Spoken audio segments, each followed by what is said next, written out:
الحمد لله رب العالمين والصلاة والسلام على سيد المرسلين محمد وآله وأصحابه أجمعين. قال النبي صلى الله عليه وسلم إنما الأعمال بالنيات أو كما قال رسول الله صلی اللہ علیہ وسلم. میرے محترم بھائیو، بزرگوں اور دوستو، اسلام کے اندر ہر عمل کے لیے نہایت ہی اہم جو چیز ہے وہ ہے نیت. کسی کام کے کرنے سے پہلے ہم اپنی نیت کو درست کریں. اسی لیے اللہ کے نبی نے کہا ہے کہ عمل کا دار و مدار نیتوں کے اوپر ہے. تو ٹھیک اسی طریقے سے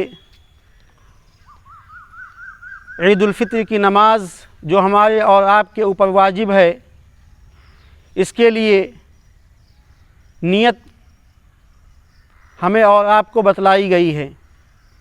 تو اس کی نیت سیکھ لیں کہ نیت کرتا ہوں میں 2 رکعت نماز عید الفطر واجب، میں 6 زائد تکبیروں کے واسطے اللہ تعالیٰ کے پیچھے اس امام کے رخ میرا کعبہ شریف کی طرف اللہ اکبر اللہ اکبر کہہ کر کے ہاتھوں کو باندھ لیں گے.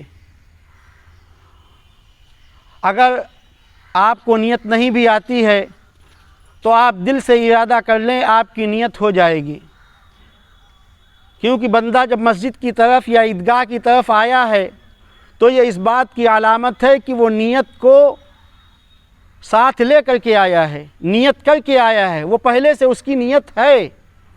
تو اگر کوئی بندہ اس طریقے سے نہیں کہہ سکتا ہے تب بھی اس کی نیت مان لی جاتی ہے.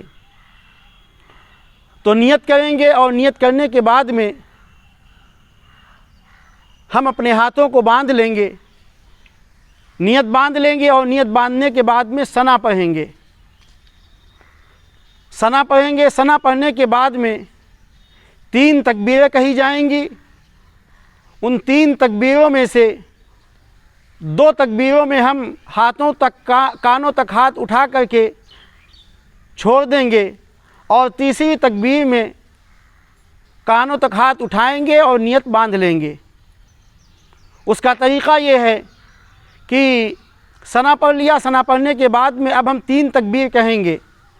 اللہ اکبر اللہ اکبر، یہ 2 تکبیریں ہو گئیں نیت باندھنے کے بعد میں. اب تیسری تکبیر میں جو ہے ہم کانوں تک ہاتھ اٹھائیں گے اور اس کے بعد میں نیت باندھ لیں گے اللہ اکبر. اس طریقے سے یہ 3 تکبیریں زائد ہو گئیں. اب امام سورہ فاتحہ اعوذ باللہ بسم اللہ پڑھیں گے. اعوذ باللہ بسم اللہ کے بعد میں سورہ فاتحہ اور کوئی سورت ملائیں گے. رکوع اور سجدہ ہوگا، 1 رکعت مکمل ہوگی. اس کے بعد دوسری رکعت کے لیے کھڑے ہوں گے امام صاحب، سورہ فاتحہ اور کوئی سورت ملائیں گے، اور یہ چیزیں پڑھنے کے بعد میں وہ 4 تکبیریں کہیں گے. 3 تکبیروں میں آپ کو کانوں تک ہاتھ اٹھا کر کے چھوڑ دینا ہے، اور چوتھی تکبیر میں بغیر کانوں تک ہاتھ اٹھائے ہوئے سیدھے رکوع میں چلے جائیں گے. اس طریقے سے اللہ اکبر اللہ اکبر اللہ اکبر. اب چوتھی تکبیر جب اللہ اکبر کہیں گے تو آپ سیدھے رکوع میں چلے جائیں گے. اللہ اکبر، اب رکوع میں چلے جائیں گے.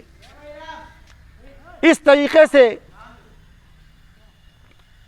رکوع اور سجدہ کریں گے، اور رکوع اور سجدہ کرنے کے بعد میں نماز مکمل ہوگی.